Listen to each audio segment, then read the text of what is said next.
Hello dear students, स्वागत है आप सभी का न्यूज विद एस्पोरेस के यूट्यूब चैनल पे। डियर स्टूडेंट्स, आज के इस वीडियो में हम क्लास 8 के 10 मई को होने वाले एग्जाम्स के लिए लेके आया हूँ हिंदी का महत्वपूर्ण ऑब्जेक्टिव प्रश्नों को। जैसा कि डियर स्टूडेंट्स आप जान रहे हैं कि आपके एक बोर्ड एग्जाम के लिए टर्म 1 में 7 चैप्टर आपके हिंदी में रखे गए हैं, जिनमें से 3 चैप्टर के वीडियो हमने पहले अपलोड कर रखे हैं और इस वीडियो के माध्यम से हम बाकी के 4 चैप्टर 4, 5, 6 और 7 ये चारों चैप्टर करेंगे। तो चलिए हमारे साथ वीडियो को स्टार्ट कीजिए। लेकिन उससे पहले अगर आप पिछले वीडियो को नहीं देखे हैं तो इस वीडियो के डिस्क्रिप्शन में उनका लिंक दिया गया है, आप जाके उनको जरूर देख लें। साथ ही टेलीग्राम पे इनका पीडीएफ भी आपको मिल जाएगा, आप वहां से उनको डाउनलोड कर लें। तो पीडीएफ का लिंक आपको टेलीग्राम में मिल जाएगा और टेलीग्राम का लिंक डिस्क्रिप्शन में दिया गया है। तो चलिए स्टार्ट करते हैं डियर स्टूडेंट। लेकिन उससे पहले मैं आपको बता दूं कि वीडियो के एंड तक जरूर बने रहिएगा। साथ ही कोई भी क्वेश्चन में अगर आपको डाउट रहे तो आप हमें कमेंट सेक्शन में कमेंट जरूर कीजिएगा। डियर स्टूडेंट्स, बाकी और भी सब्जेक्ट की वीडियो पाने के लिए आप हमारे चैनल को सब्सक्राइब कर बेल नोटिफिकेशन को जरूर दबा लीजिएगा, ताकि और भी जो सब्जेक्ट की वीडियो अपलोड होती है आपको नोटिफिकेशन सबसे पहले मिल सके। तो आइए देखते हैं आपका आज का जो चैप्टर है पथ की पहचान, जिसको लिखा है डॉक्टर हरिवंश राय बच्चन ने। डियर स्टूडेंट्स, हमने पिछले वीडियो में आपको बताया था कि आपको 100% ये चीज़ें याद रहनी चाहिए कि कौन से कहानी या कौन से कविता को किसने लिखा है, क्योंकि आपके बोर्ड एग्जाम में यहाँ से डायरेक्ट सवाल भी पूछे जाएंगे। तो चलिए कुछ इस प्रकार से लिखा गया है कि नामांकित पद्यांश को पढ़कर उससे दिए गए प्रश्नों के सही विकल्प को चुने। लिखा गया है, पूर्व चलने के बटोही बाट की पहचान करा ले, पुस्तकों में है नहीं छापी गई इसकी कहानी, हाल इसका ज्ञात होता है न और की जवानी। तो ऐसा कुछ लिखा गया, ये आपको पढ़ना है और यहाँ से आपको कोई चीज़ें याद रखनी है।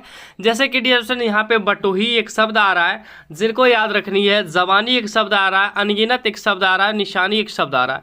ये सारे शब्द को आपको याद रखना है डियर स्टूडेंट कि हाँ हमने पढ़ा था, जो कि पथ की पहचान में दिया गया था। क्योंकि आपके बोर्ड एग्जाम में आपको ये नहीं बताया जाएगा, यहाँ पे ऐसे ऊपर में नहीं लिख दिया जाएगा कि ये पथ की पहचान की कविता है, बिल्कुल नहीं रहेगा। ये आपको ये पंक्तियाँ दी जाएगी प्यारे बच्चों, और पूछा जाएगा कि इस पंक्तियों को किसने लिखा है और क्या इसका शीर्षक का नाम है पाठ का। तो ये सब शब्द अगर आप देखेंगे तो आपको पता चल पाएगा। पहला प्रश्न दिया है क्या, इसके रचनाकार कौन है। जो पंक्ति ऊपर दी गई है उनके रचनाकार कौन है। तो आपने थोड़ी देर पहले देखा कि इनके जो रचनाकार हैं वो डॉक्टर हरिवंश राय बच्चन जी हैं। ठीक है, थोड़ी सी साउंड की क्वालिटी खराब रही होगी क्योंकि हमारा तबीयत अभी खराब है। तो इसका राइट आंसर होगा डॉक्टर हरिवंश राय बच्चन। दूसरा क्वेश्चन दिया है, यह हिंदी साहित्य की कौन सी विधा है। तो डियर स्टूडेंट, यह एक कविता है। याद रखिएगा, हिंदी साहित्य की कौन सी विधा है, तो यह एक कविता है जो कि पथ की पहचान हरिवंश राय बच्चन ने लिखा है। अगला है डियर स्टूडेंट, इस कविता में कवि ने किसे पहचानने की बात की है। तो किसे पहचानने की बात की है, आप कविता के शुरू में ही कविता का नाम देखा है, पथ की पहचान। तो किसे पहचानने की, तो पथ को पहचानने की बात कही है। राइट आंसर ए नंबर हो जाएगा। अगला है डियर स्टूडेंट, दूसरा क्वेश्चन कि किस जगह यात्रा खत्म हो जाएगी, यह भी अनिश्चित है अनिश्चित, कब सुमन कब कंटकों के सर मिलेंगे। तो ये सब चीज़ें आपको याद रखेंगे, कंटक के सर, सुमन, कहाँ यात्रा खत्म हो जाएगी, ये सब चीज़ें आपको देखनी होगी। रास्ता खत्म हो जाएगी, यह क्या है। तो यह अनिश्चित है, कब रास्ता खत्म हो जाएगी यह अनिश्चित है। रास्ते में मिलते हैं, तो डियर स्टूडेंट रास्ते में क्या मिलते हैं, तो फूल और कांटे दोनों मिलते हैं, याद रखिएगा। अगला है, मार्ग में कौन नहीं रुकेगा। तो मार्ग में मुसाफिर नहीं रुकेगा। लिखते हैं एक शायद गाना है कि चल मुसाफिर चलते चल। तो ये मुसाफिर जो है कभी भी मार्ग में नहीं रुकेगा। अगला है डियर स्टूडेंट्स कि निम्नलिखित प्रश्नों के सही विकल्प को चुने। क्वेश्चन दिया कि पथ की पहचान शीर्षक कविता में कवि ने स्वप्न पर मुग्ध होने से मना क्यों किया। तो इनका सही जवाब हो जाएगा ऑप्शन नंबर सी, सपने सत्य से परे होते हैं। कहा जाता है कि डिस्टेंस के ऐसा सपना ना देखें जो साकार ही ना हो। सोते वक्त सपना नहीं देखना चाहिए, ये बोल रहा है कि सपने जागते वक्त सपना नहीं देखनी चाहिए। तो ऐसा कुछ दे रखा है कि स्वप्न पर मुग्ध हो जाने से क्या हो जाता है या क्या होता है, तो सपने सत्य से परे होते हैं। आप जो सोचते हैं लेकिन उनके अकॉर्डिंग आप वर्क ही नहीं करेंगे, आप काम ही नहीं करेंगे, तो सपने जो है वो कभी साकार नहीं होगा।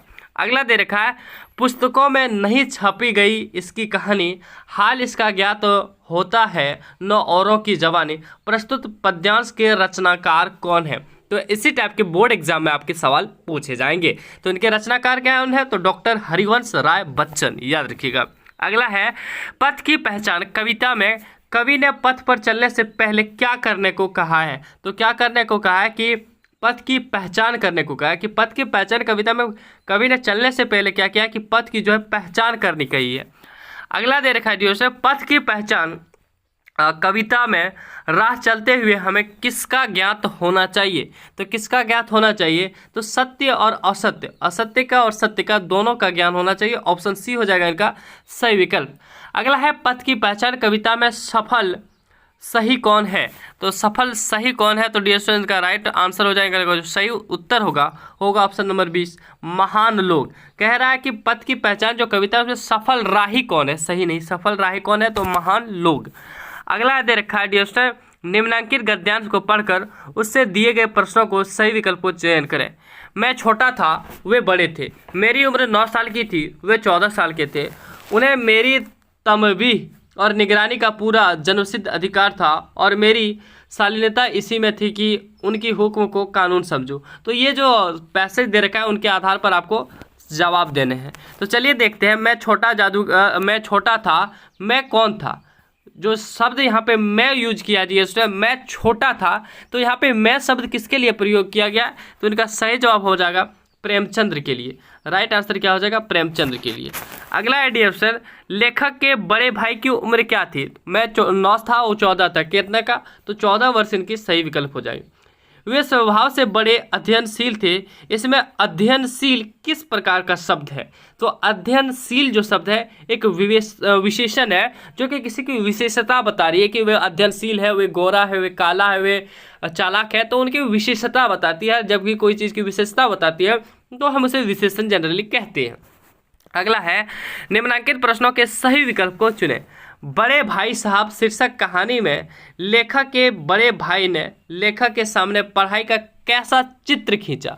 तो इनका सही जवाब हो जाएगा भयानक चित्र खींचा। Right answer option number D हो जाएगा।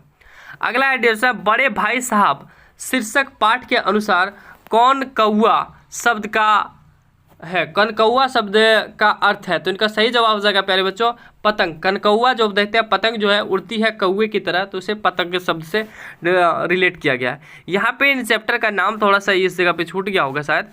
पांचवा अगला क्वेश्चन है डियर सर कि बड़े भाई शीर्षक पाठ के रचयिता कौन है? तो इनका सही जवाब हो जाएगा प्रेमचंद। ठीक है, यहाँ पे 5वां चैप्टर है ये बड़े भाई साहब। ठीक है, और इनके रचयिता कौन है? प्रेमचंद है, याद रखिएगा। अगला है लेखक के बड़े भाई किस जमात में थे? तो इनका सही जवाब हो जाएगा ऑप्शन नंबर बी 9वीं जमात। जमात में एज बोल सकते हैं, कितनी उम्र थी, तो जमात कहते हैं एज को 9वीं। अगला है डियर स्टूडेंट्स कि किनकी रचनाओं को समझना छोटी मुँह और बड़ी बात थी? छोटी मुँह और बड़ी बात थी, तो इनका सही जवाब हो जाएगा ऑप्शन नंबर बी लेखक के बड़े भाई की रचनाओं को समझना छोटी मुँह और बड़ी बात थी। अगला है बड़े भाई साहब शीर्षक पाठ में लेखक के बड़े भाई ने परीक्षा में सफलता के लिए क्या किया? तो परीक्षा में सफलता के लिए क्या करना चाहिए? कड़ी मेहनत करनी चाहिए। क्या खेलकूद और व्यायाम और आराम करने से सफलता मिलेगी? नहीं, कड़ी मेहनत करनी पड़ती है। अगला है डियर स्टूडेंट 6ठा चैप्टर है अशोक का शस्त्र त्याग। इसको लिखा है बंशीधर श्रीवास्तव ने, अशोक का शस्त्र त्याग। तो यहाँ पे देखिए अशोक के बारे में कुछ दिया गया, अशोक द्वारपाल, अशोक संवाददाता, ये सब चीज़ें आपको देख के पता चलेगी कि भाई हाँ ये अशोक की कहानी वाली है। तो अगला यहाँ पे देखिए इसका क्वेश्चन दे रखा है उपयुक्त पंक्तियों के लेखक कौन है? तो अभी हमने देखा कि बंशीधर श्रीवास्तव है। Right answer option number B हो जाएगा। अगला है कौन आज भी आज भी जाता नहीं जा सका? यहाँ पे कुछ गलतियाँ लिखा है, कौन आज भी ज्ञाता नहीं जा सका? तो इन पर राइट आंसर हो जाएगा ऑप्शन नंबर सी कलिंग। यहाँ पे अगर आप पढ़ेंगे ड्यूरेशन तो इनका आंसर दिया रहेगा कि कलिंग आज भी जाता नहीं जा सका। आप ये सब चीज़ों को जब पढ़िएगा तो उनका आंसर आपको खुद ब खुद वहाँ पे मिल जाएगा। अगला क्वेश्चन देखा है दोनों ओर से कितने लोग मारे गए? देखिए यहाँ पे आप पढ़िएगा कि दोनों ओर से कितने लोग मारे गए, तो दोनों ओर के लाखों आदमी मारे गए। आप जब इनको पढ़िएगा तो आपको सारे के सारे आंसर मिलेंगे सिवाय एक क्वेश्चन के कि किसने लिखा है, वो भी मिलेंगे। जैसे कि अशोक मिला तो आपको याद रखा होगा कि बंशीधर श्रीवास्तव ने लिखा है। तो इनका सही विकल्प हो जाएगा प्यारे बच्चों कितने लोग मारे गए, तो लाखों लोग मारे गए। अगला है डियर स्टूडेंट्स क्वेश्चन कि निम्नलिखित प्रश्नों के सही विकल्प को चुने। क्वेश्चन दे रखा है कि अशोक का शस्त्र त्याग शीर्षक पाठ में पद्मा ने अशोक को क्यों जीवित छोड़ दिया। अगर आप इन कहानी को पढ़े होंगे तो उसमें बताया गया कि पद्मा ने जो है अशोक को क्यों जीवित छोड़ दिया। तो इनका सही विकल्प होगा कि अशोक का हृदय परिवर्तित हो चुका था। किसी का देखते होंगे हृदय परिवर्तित कहने का मतलब ये नहीं कि हृदय ट्रांसफर हो गया था, एक बॉडी से दूसरे बॉडी में चला गया था। हृदय परिवर्तित कहने का मतलब है जैसे कि आप कठोर दिल का कोई होता है वो पिघल जाता है कि नहीं भाई चलो जो हुआ उसे छोड़ते हैं। तो अशोक का हृदय परिवर्तित हो चुका था। Right answer option number A हो जाएगा। सम्राट अशोक ने पाठ के अनुसार कौन सा धर्म अपनाया। तो पाठ के अनुसार कौन सा धर्म अपनाया, तो इनका सही विकल्प हो जाएगा बौद्ध धर्म। सम्राट अशोक जो थे वो पाठ के अनुसार कौन सा धर्म अपनाया, तो बौद्ध धर्म। अगला है कलिंग दुर्ग के फाटक आज भी बंद है, किसने कहा। तो कलिंग दुर्ग के फाटक आज भी बंद है, यह किसने कहा डियर स्टूडेंट। राइट आंसर हो जाएगा संवाददाता ने। किसने कहा, तो संवाददाता ने कहा कि कलिंग दुर्ग के फाटक आज भी बंद है। अगर आप यहाँ पे पढ़े होंगे तो शायद यहाँ पे दिया होगा, लेकिन ये स्टेंजा जो है इस क्वेश्चन के लिए नहीं दिया गया है। तो राइट आंसर उसमें आपको याद रखनी होगी, कहानियों को पढ़नी होगी। नहीं पढ़े तो आपको जो बता रहे हो वो कीजिए, आपके बोर्ड एग्जाम में बेहतर परफॉर्मेंस मिलेगा, बेहतर क्वेश्चन भी देखने को मिलेंगे। कि कलिंग दुर्ग के फाटक आज भी बंद है, किसने कहा, तो राइट आंसर संवाददाता ने।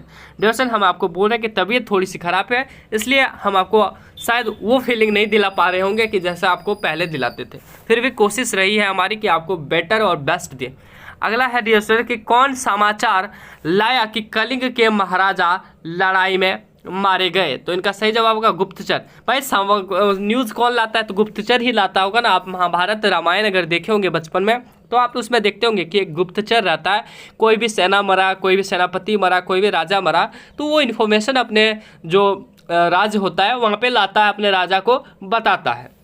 अगला है मगध की विजय हुई, यह किसने कहा। तो मगध की विजय हुई यह अशोक ने कहा। जब राजा मारा गया तो उसके बाद बताया कि अशोक ने कहा कि मगध की विजय हुई। अगला है डियर 7वां चैप्टर डायन एक अंधविश्वास, जिसको लिखा है डॉक्टर दीनानाथ सिंह ने।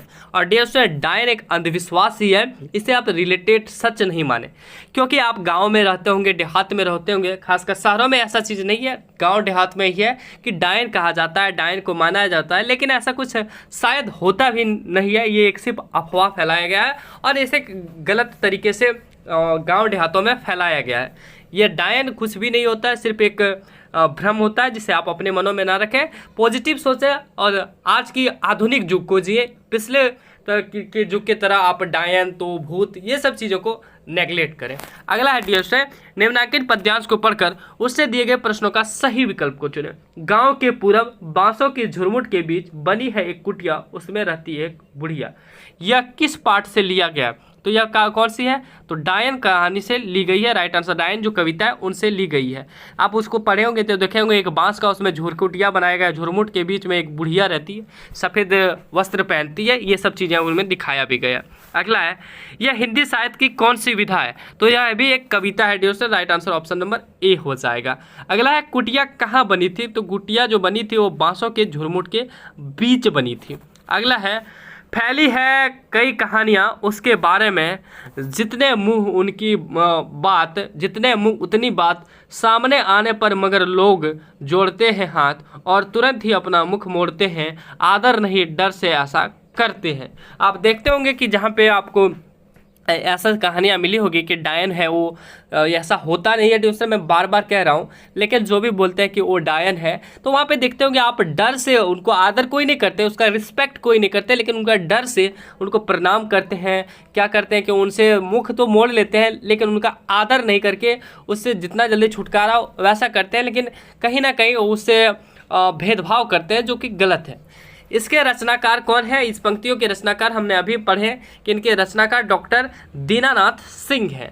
अगला है किसके बारे में कई कहानियाँ फैली। तो भाई किसके बारे में, तो बुढ़िया के बारे में, जिनको डायन बताया गया उनके बारे में कई कहानियाँ फैली गई है, जिसमें उनके बेटे मर जाते हैं, उनके पति मर जाते हैं, तो कहता है कि उसने ही खा गया। भाई कैसे पॉसिबल है आप थोड़ा सोच सकते हैं कि एक मनुष्य कैसे किसी को खा सकता है और बिना शरीर को कुछ किए। आप देखे होंगे जब कोई गांव घरों में होता है, कोई डेथ कर जाता है, बोलता है कि उसको डायन ने खा गया, लेकिन उसके शरीर पूरी तरह से बॉडी ठीक ही है, सिर्फ थोड़ा सा ढचका पचका रहता है। तो ऐसा बिल्कुल भी नहीं है, कतई जहर वाली बात बोला जाता है। बुढ़िया से मुंह मोड़ने का कारण था, तो बुढ़िया से मुंह मोड़ने का क्या कारण था डियर स्टूडेंट? राइट आंसर होगा ए नंबर, डर था।